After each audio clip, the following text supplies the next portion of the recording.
Hello students, I'm Sunanda Mani and I'm here to take up another chapter with you, the interview.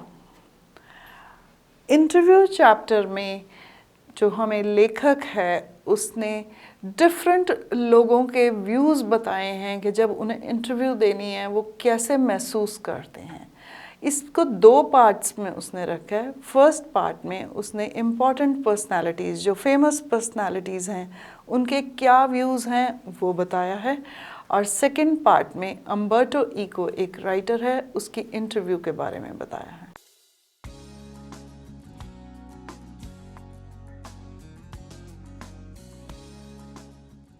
अब writer का ऐसा मानना है कि इंटरव्यू डिफरेंट लोगों को डिफरेंट तरीके से समझ में आती है।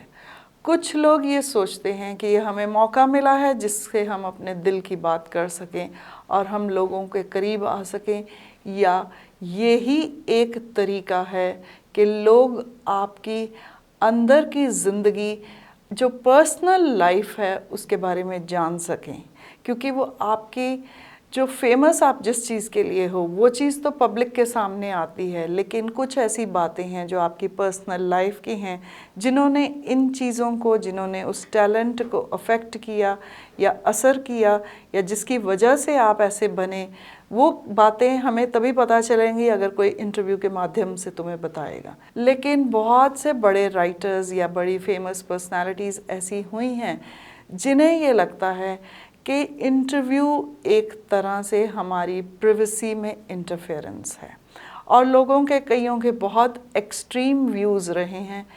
आइए हम फर्स्ट पार्ट में देखते हैं कि डिफरेंट लोगों का क्या ओपिनियन है इसके बारे में। It is hardly surprising that opinions of the interview, of its functions, methods and merits vary considerably. Vary means change. So लोग इसके functions या इसकी merits, advantages different तरीके से perceive करी जाती है। different लोगों के different views हैं। Some might make quite extravagant claims for it being in its highest form a source of truth and its practice and art. कुछ लोग कहते हैं कि ये हाईएस्ट फॉर्म ऑफ ट्रुथ है, यानी कि जब आप इंटरव्यूअर के सामने बैठ के कुछ बोल रहे हो तो शायद आप सबसे ज़्यादा सच बोल रहे हो, और इंटरव्यू लेना या इंटरव्यू देना दोनों ही एक आर्ट हैं, दोनों ही एक कला हैं जो हर इंसान के बस का नहीं है, क्योंकि इंटरव्यू लेने वाला भी आपको ऐसे सवाल ही पूछेगा जिससे पब्लिक को कोई इंटरेस्ट हो। वो आपकी बहुत ही प्राइवेट सवाल नहीं पूछता है, वो आपको पर्सनल ज़िंदगी में से वो सवाल पूछना जिनसे आपके टैलेंट पे असर हुआ हो, या आप जितने टैलेंटेड बने हो वो किस तरह से बने हो, वो ऐसी बातें आपसे पूछेगा। दैट मीन्स इंटरव्यू लेना और इंटरव्यू देना भी एक स्किल है। अब कुछ लोग ऐसा नहीं सोचते हैं। Others, usually celebrities means famous लोग, who see themselves as its victims, यानी कि उन्हें ऐसा लगता है कि हम शिकार हो गए हैं इंटरव्यूअर्स के। माइट डिस्पाइज मीन्स हेट, नफरत करना। might despise the interview as an unwarranted intrusion into their lives. Intrusion means interference. उन्हें ऐसा लगता है दखल अंदाजी है ये उनकी ज़िंदगी में। Unnecessary, unwarranted means unchecked. उन्हें ऐसा लगता है कि कोई इंटरव्यू अगर हमारी ले रहा है तो हमारी ज़िंदगी में वो दखल अंदाजी कर रहा है। और बहुत लोगों ने एक्सट्रीम व्यूज़ भी उसके बारे में दिए हैं। एक ऐसा राइटर हैं V.S. नेपॉल, और वो क्या कहते हैं, he feels that some people are wounded by the interviews and lose a part of themselves. उसे ऐसा लगता है कि कुछ लोगों को घातक हो जाते हैं और उनको घाव लगते हैं ऐसी इंटरव्यू से, एंड वो अपनी पर्सनल लाइफ का कुछ एक हिस्सा खो बैठते हैं अगर वो आम पब्लिक के साथ उसे शेयर करते हैं। Lewis Carroll, the creator of Alice in Wonderland. Alice in Wonderland बहुत ही फेमस एक फेरी टेल टाइप है जिसके राइटर हैं लुई कैरल। उन्होंने अपने इंटरव्यू के बारे में क्या कहा, उन्होंने ये कहा that it is just a horror of the interviewer, मतलब उन्हें बहुत ज़्यादा डर लगता था, हॉरर फील होता था, नफ़रत होती थी। And he never consented to be interviewed, और वो कभी भी इस बात के लिए नहीं माने कि कोई उनकी इंटरव्यू ले। It was his horror of being lionized which made him thus repel would-be acquaintances, interviewers, and the persistent petitioners for his autograph, and he would afterwards relate the stories of his success in silencing all such people with much satisfaction and amusement. और उनको ये डर लगता था कि कोई बेकार में उनको बहुत बड़ा बना देगा, लायनाइज कर देगा, बहुत डरावना या बहुत बड़ा बना के पेश करेगा, और शायद वो इसीलिए किसी भी अपने एक्वेंटेंस, फ्रेंड्स या ऑटोग्राफ लेने वालों को पहले नहीं मिलते थे। Rudyard Kipling expressed an even more condemnatory attitude towards the interviewer.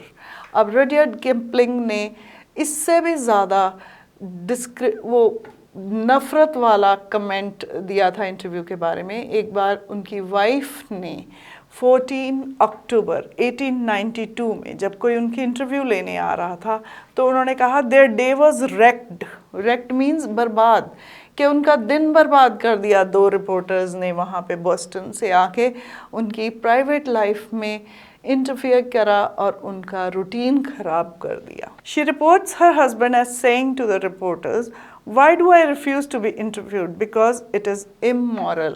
उसने कहा कि मेरे हस्बैंड ने उन रिपोर्टर्स से कहा कि मैं क्यों इंटरव्यू नहीं देना चाहता, क्योंकि ये इमोरल है, अनैतिक, यानी कि ये मॉरल नहीं है। इट इज़ अ क्राइम, उन्होंने कहा, रुडयार्ड किपलिंग ने ये कहा कि ये एक क्राइम है, गुनाह है, इंटरव्यू लेना एक गुनाह है। Just as much of a crime as an offense against my person as an assault and just as much merits punishment, और इसके लिए भी एक सज़ा मिलनी चाहिए। जैसे कोई गुनाह करने के लिए सज़ा मिलती है, इसी तरह से इंटरव्यू लेने वालों को भी सज़ा मिलनी चाहिए।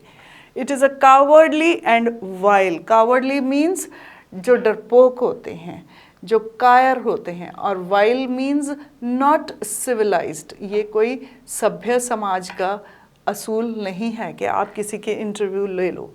No respectable man without ask would ask it, much less give it. वो कहता है ना तो कोई इज्जतदार इंसान इंटरव्यू के लिए किसी को कहेगा और ना ही कोई देगा। Yet Kipling had himself perpetrated such an assault on Mark Twain, जबकि उन्होंने खुद मार्क ट्वेन की इंटरव्यू ली थी एक बारी, लेकिन खुद को इंटरव्यू देने के लिए वो कभी भी राजी नहीं हुए। H.G. Wells, ये एक और राइटर थे, in an interview in 1894 referred to the interviewing ordeal, but was a fairly frequent interviewee and 40 years later found himself interviewing Joseph Stalin. अब वैसे वो उसको इंटरव्यू को एक मुसीबत मानते थे, लेकिन खुद वो इंटरव्यूज़ लेते थे, और 40 इयर्स के बाद उन्हें जोसेफ स्टेलिन की इंटरव्यू लेते हुए पाया गया। अब Saul Bellow, who has consented to be interviewed on several occasions, nevertheless once described interviews as being like thumbprints on his windpipe। और सॉल बेलो जो कि काफ़ी इंटरव्यूज़ देते थे, फिर भी उन्होंने एक बारी इंटरव्यू में कहा कि मुझे ऐसा लगता है जैसे मेरी विंड पाइप पे, सांस लेने वाली नली पे किसी ने अंगूठा दबा दिया, यानी कि घोट दिया, उसका गला घोट दिया। उसे ऐसा लगता था, सफोकेटिंग फील होता था उसे इंटरव्यूज़ के लिए। These days, more than at any other time, our most vivid impressions of our contemporaries are through interviews. Dennis Bryan has written, almost everything of the moment reaches us through one man asking questions of another. Because of this, the interviewer holds a position of unprecedented power and influence. और कुछ writers का ऐसा मानना था कि जो लोग interview लेते हैं वो कुछ सवाल पूछते जाते हैं और लोगों को इन्फॉर्मेशन पहुंचाते जाते हैं, और इस तरह से वो एक ऐसी पोजीशन पे पहुंच जाते हैं, एक पावरफुल पोजीशन पे पहुंच जाते हैं जो कि कोई और नहीं कर पाता। सो दैट मीन्स उन्हें ऐसा लगता था कि जो इंटरव्यूअर है वो बहुत पावरफुल हो जाता है इंटरव्यू लेते टाइम। इस पार्ट 1 में तकरीबन राइटर ने नेगेटिव व्यूज़ बताए हैं इंटरव्यू देने वालों के बारे में कि जो फेमस पर्सनालिटीज़, फेमस राइटर्स हैं, वो इंटरव्यू देने से पहले कैसा महसूस करते थे।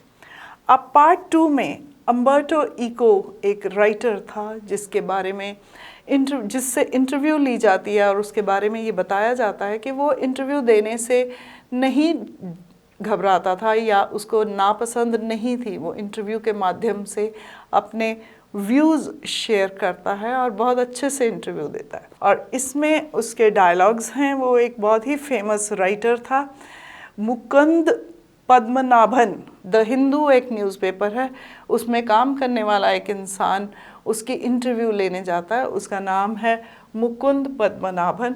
वो कुछ ऐसे उससे सवाल पूछता है जिससे शायद पब्लिक को फ़ायदा हो सके। सबसे पहला सवाल वो उसे ये पूछता है, उसने अम्बर्टो इको ने एक नावल लिखा था, the name of the rose, which sold more than 10 million copies, जिसने बहुत ज़्यादा सेल हुई थी उसके वो नॉवेल्स, और उसी की वजह से वो इतना फेमस हुआ था। उस नावल के फेमस होने के बाद ही ये द हिंदू का जर्नलिस्ट उससे इंटरव्यू लेने जाता है और सबसे पहले उसे ये पूछता है कि आप इतने काम कैसे कर लेते हो। तो अम्बर्टो इको कहता है कि मैं सिर्फ इम्प्रेशन ऐसा देता हूँ कि मैं बहुत सारे काम कर रहा हूँ, मैं एक्चुअली मैं एक ही काम करता हूँ और वो मैं लिखता हूँ। तो वो कहते हैं नहीं, आप तो बहुत कुछ लिखते हो, कभी नावल लिखते हो, कभी स्टोरीज़ लिखते हो, कभी पोएम्स, कभी कुछ, तो ये सब कैसे कर लेते हो? क्योंकि जनरली जो एक राइटर होता है वो एक ही तरह की चीज़ लिखता है। अगर वो नावल लिख रहा है तो वो नावल ही लिख पाता है, वो स्टोरी लिख रहा है तो स्टोरी ही लिख पाता है, प्रोज़ लिखता है तो प्रोज़ ही लिख पाता है, लेकिन आप सब कुछ कर लेते हो, तो ये कैसे करते हो? तो अम्बर्टो इको उस बात का जवाब देता है कि मैं बेसिकली एक ही चीज़ करता हूँ कि मेरे हर लिखने के पीछे एक मॉरल लेसन होता है, जिसे मॉरल मैसेज होता है, जिसे मैं पब्लिक तक पहुँचाना चाहता हूँ, और उस मैसेज को पहुँचाने के लिए मैं किसी भी तरह से वहाँ पे पहुँचता हूँ और किसी भी तरह से लिखता हूँ, और लोगों को लगता है मैं बहुत कुछ करता हूँ, मैं तो सिर्फ लिखता हूँ। I have some philosophical interests and I pursue them through my academic work and my novels. Even my books for children are about non-violence and peace. You see the same bunch of ethical philosophical interests. तो अगर मैं बच्चों के लिए कोई story लिख रहा हूँ या मैं कोई नावल लिख रहा हूँ तो मैं उसी थीम को, उसी मैसेज को परस्यू करता हूँ और लोगों को लगता है मैं बहुत कुछ कर रहा हूँ। और फिर उसने कहा कि मेरी एक सीक्रेट है। एक सीक्रेट क्या है कि मैं खाली स्पेसेस को यूज़ करता हूँ। वो कहता है पूरे यूनिवर्स में एटम्स जो हैं वो बहुत फैले हुए हैं और वो लूजली पैक्ड हैं, यानी कि उनके बीच में बहुत सी जगहें हैं, और अगर हम उनको इकट्ठा कर लें तो वो टोटल जो यूनिवर्स है वो हमारे हथेली जितना बन जाएगा। इसी तरह से हमारी ज़िंदगी में बहुत सी खाली जगहें हैं, खाली पल हैं। मैं उन खाली पलों को भी यूज़ करता हूँ। और वो बहुत अच्छी एग्जाम्पल देता है अम्बर्टो इको। वो उस जर्नलिस्ट से बताता है कि जैसे मुझे पता लगा कि तुम ऊपर आ रहे हो एलिवेटर से, लिफ्ट से ऊपर आ रहे हो, मैं तुम्हारा जितने टाइम में इंतज़ार कर रहा था मैंने उस टाइम को यूटिलाइज़ किया और कुछ लिख डाला। दैट मीन्स अम्बर्टो इको ये कहना चाहता है कि वो टाइम नहीं वेस्ट करता था बिल्कुल भी, और ये एक पब्लिक के लिए मैसेज उसने अपनी इंटरव्यू में से दिया कि हमें अपना टाइम नहीं वेस्ट करना चाहिए। फिर मुकुंद ने उसे एक सवाल पूछा कि तुम्हारा जो लिखना है वो एक डिफरेंट तरह का होता है, चाहे तुम नॉन फिक्शनल राइटिंग लिख रहे हो या स्कॉलरली काम कर रहे हो, लेकिन उसके अंदर एक प्लेफुल और पर्सनल क्वालिटी होती है, यानी कि उसमें पर्सनल टच होता है, और हर इंसान शायद वैसे नहीं लिख पाता। तो ये कैसे होता है? तो अम्बर्टो इको ने कहा कि जब मैंने अपना पहला थीसिस इटली में सबमिट करा था, जब मैं पीएचडी कर रहा था और मैंने अपना थीसिस सबमिट करा था, उस टाइम पे जनरली लोग क्या करते थे, पहले हाइपोथेसिस लिख देते हैं कि हम किस नतीजे पे पहुंचेंगे, और फिर अपना सब करते करते वो बोलते हैं कि हाँ हम उसी नतीजे पे पहुंच गए जो हमने प्रिडिक्ट करा था, यानी कि जो हमने पहले सोचा था हम भी उसी नतीजे पे, जो नतीजा होना चाहिए था हम उसी पे पहुंच गए। लेकिन मेरा डिफरेंट स्टाइल था लिखने का। मैंने पहले लिखा और फिर उसके बाद बताया कि मैं इस रिज़ल्ट पे पहुंचा हूँ। मैंने ये बताया कि मैं क्या क्या किया और मैंने उस दौरान कितनी गलतियां करी और उन गलतियों को मैंने कैसे ठीक करा। और ये जो उसका थीसिस लिखने का स्टाइल था उसके प्रोफेसर को इतना पसंद आया कि उसने उसको एग्जाम्पलीफाई किया। और अम्बर्टो ईको को ये महसूस हुआ कि उसका लिखने का स्टाइल ये सबसे बेटर है कि आप एक पर्सनल टच देते हो, अपने पर्सनल एक्सपीरियंसेस बीच में लिखते हो और ये बताते हो कि इस दौरान आपने क्या क्या महसूस किया, क्या क्या गलतियां की और उन गलतियों को कैसे रेक्टिफाई करा। सो जो पर्सनल टच देने का जो उसने एक्सपीरियंस अपने थीसिस में सीखा, वही उसने अपनी राइटिंग करियर में अपनाया और इसीलिए उसकी जो बुक्स हैं वो इतनी पॉपुलर हुई। That means his style of writing was personal. वो अपने तरीके, अपने एक्सपीरियंसेस बीच में ज़रूर लिखता था। उसका फ़ायदा ये होता है कि जब आप अपने एक्सपीरियंसेस लिखते हो तो सुनने वाला या पढ़ने वाला उसे अपनी लाइफ से रिलेट कर पाता है और उसका इंटरेस्ट बना रहता है। फिर अम्बर्टो ईको बताते हैं, I remember that my dear friend Roland Barthes was always frustrated that he was an essayist and not a novelist. He wanted to do creative writing one day or another, but he died before he could do so. I never felt this kind of frustration. He says कि उसका एक friend था जो essayist था, एसे लिखता था और वो नॉवलिस्ट बनना चाहता था, नॉवल लिखना चाहता था, बट ऐसा होने से पहले ही उसकी डेथ हो गई। लेकिन अम्बर्टो ईको कहते हैं कि मैं कभी भी फ्रस्ट्रेटेड नहीं फील करा इस बात से। I started writing novels by accident. I had nothing to do one day and so I started. मेरे पास कुछ भी नहीं था करने के लिए तो मैंने नॉवल लिखना शुरू कर दिया और वो अचानक से नॉवल बन गया। दैट मीन्स मैंने कुछ भी इंटेंशनली मेहनत नहीं करी नॉवलिस्ट बनने के लिए। Novels probably satisfied my taste for narration और उससे उसका नरेट करने की जो इच्छा थी, जो कहानी सुनाने की इच्छा थी, वो पूरी हुई। अम्बर्टो ईको बताते हैं कि उन्होंने 40 ऐसी बुक्स या ऐसे नॉवेल्स लिखे हैं जो फेमस हुए हैं, स्कॉलरली वर्क्स जो उन्होंने लिखे हैं जो फेमस हुए हैं। और मुकंद उनसे पूछते हैं कि among them a seminal piece of work on semiotics but ask most people about. So Umberto eco कहते हैं कि oh he is the novelist. Does that bother you? कि जब आप अच्छी पढ़ी लिखों वाली बातें भी करते हो तो लोग आपको नॉवलिस्ट के नाम से ही जानते हैं, क्या उसको आपको उस बात से तकलीफ़ होती है या नहीं होती? तो अम्बर्टो ईको कहते हैं यस, मुझे उस बात से तकलीफ़ होती है क्योंकि मैं अपने आप को एक यूनिवर्सिटी का प्रोफेसर मानता हूँ जो सिर्फ संडेज़ को नावल लिखता हूँ। That means he wants to be known as a scholar. वो अपने आप को एक स्कॉलर के नाम से फेमस जानना चाहते थे, not as a novelist. And he says लोग वहाँ पे खड़े होके क्लब्स में और पेन क्लब्स में और कॉफ़ी हाउसेस में बैठ के बहुत सारी डिस्कशंस करते हैं और ये और वो करते हैं। मैं उनके साथ पार्टिसिपेट नहीं करता, मैं सिर्फ अपना पढ़ाई तक मतलब रखता हूँ और मैं कुछ मीनिंगफुल चीज़ें भी लिखना चाहता हूँ।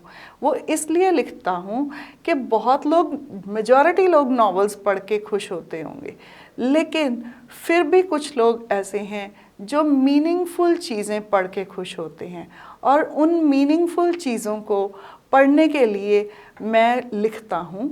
एंड ही सेज कि उन्हीं मीनिंगफुल चीज़ों का एक एग्ज़ाम्पल है मेरा नॉवल द रोज़। वो कहता है कि जब मैंने उसको लिखा था, द नेम ऑफ द रोज़ को, वो एक सीरियस किस्म का नॉवल है और कहता है कि मैंने सब कुछ डाला।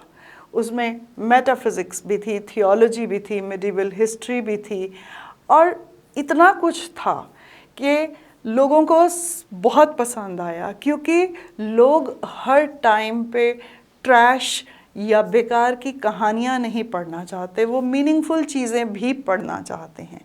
सो ऐसे कुछ लोग थे जो कुछ सीखना या समझना चाहते हैं उस नॉवल में से। उन्होंने उसको इतना पसंद किया और वो बहुत थोड़े हैं लेकिन फिर भी काफ़ी हैं और 10 मिलियन कॉपीज़ उसकी बिकी, जो कि पहले उसे लगता था कि सिर्फ 3000 के करीब बिकेंगी, लेकिन ultimately the publisher could sell over 10 million copies. That means it was a huge success, बहुत सक्सेसफुल हुआ उनका वो नावल।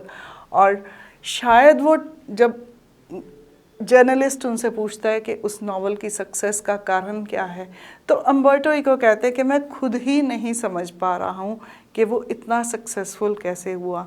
शायद वो कहते हैं कि सब कुछ हुआ कि उस टाइम पे उसका टाइम बिल्कुल ठीक था, वो आगे पीछे कभी पब्लिश हुआ होता तो शायद इतना फेमस ना होता। और उसमें सब कुछ था, मीनिंगफुल चीज़ें थी, मेटाफिज़िक्स थी, मेडिवल हिस्ट्री थी और मॉरल एक मैसेज था। सब कुछ होने की वजह से वो इतना सक्सेसफुल हुआ और इसीलिए अम्बर्टो इको इतने फेमस हुए। अब हम उनका ये पढ़ते हैं। So let me tell you another story because I often tell stories like a Chinese wise man.